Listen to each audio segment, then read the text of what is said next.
Patch 12.07 is looking way more impactful than many people first expected, and Blizzard may have just made months of BiS farming completely irrelevant for a lot of players. With Sporefall gear now looking more stronger than ever, 2 entirely new worlds to explore, and massive catch-up gear for alts, this patch is shaping up to completely change gearing heading into 12.01. So in this video, we're going to break down the good, the bad, and everything you need to know about the future of your character in 12.07. Disclaimer, this is based on PTR testing and current events. Things can and are subject to change, and more videos will follow if anything substantial is changed from this video. Thank you for watching. This raid is going to be way more impactful than anyone first realized. Sporefall is a one-boss raid found in Harrendar near the Grudge Pit, and originally on PTR, it looked like a pretty decent catch-up system for alts. Depending on the difficulty you cleared, you could get Warbound gear all the way up to Myth Track.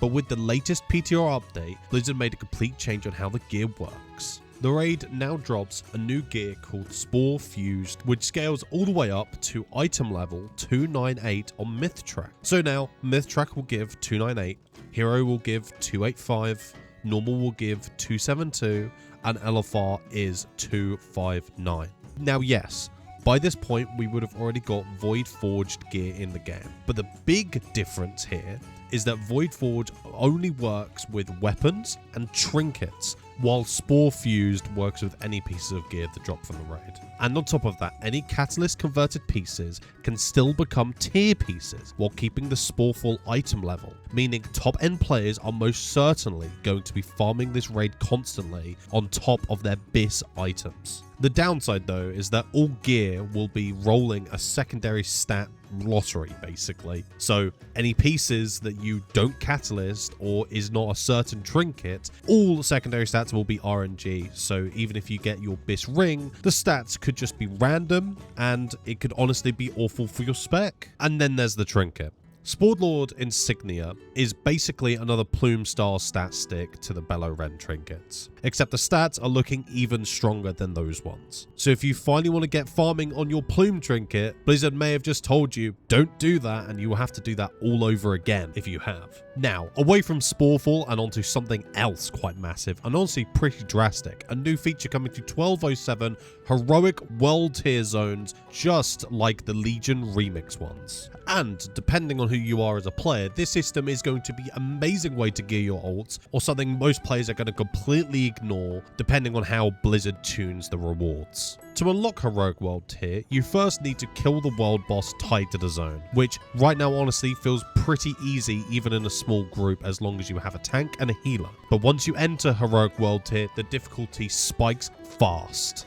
At around 280 item level, I was genuinely struggling against some of the elite mobs.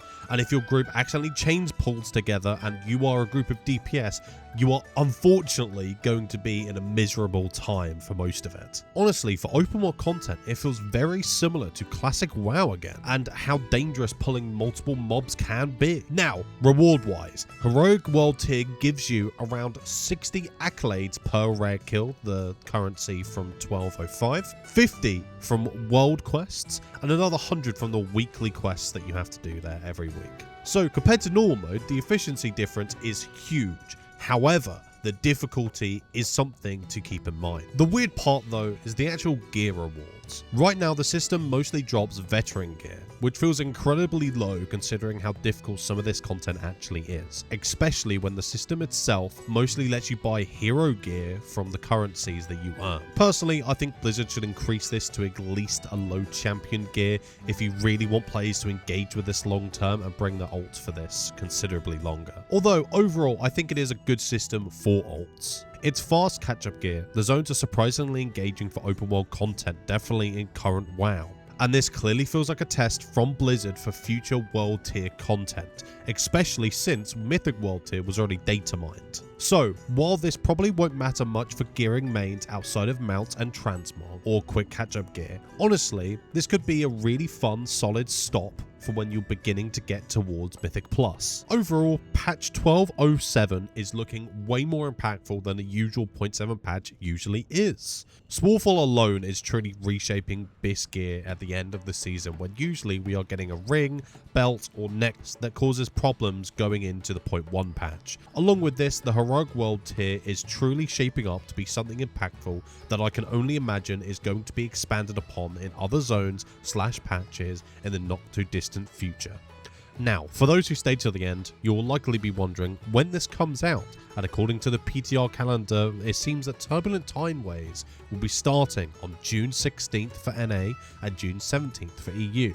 So sharpen those swords, get your raid team ready, for this is coming to you sooner than most people expected. In the comments, I would love to hear your views on the changes to Sporefall, because personally I can't decide if I prefer the Warbound gear for alts or this high item level system that everyone will be sinking their teeth into. Anyway, thank you all for watching, make sure to subscribe if you haven't, and I'll see you next time. Peace out, goodbye.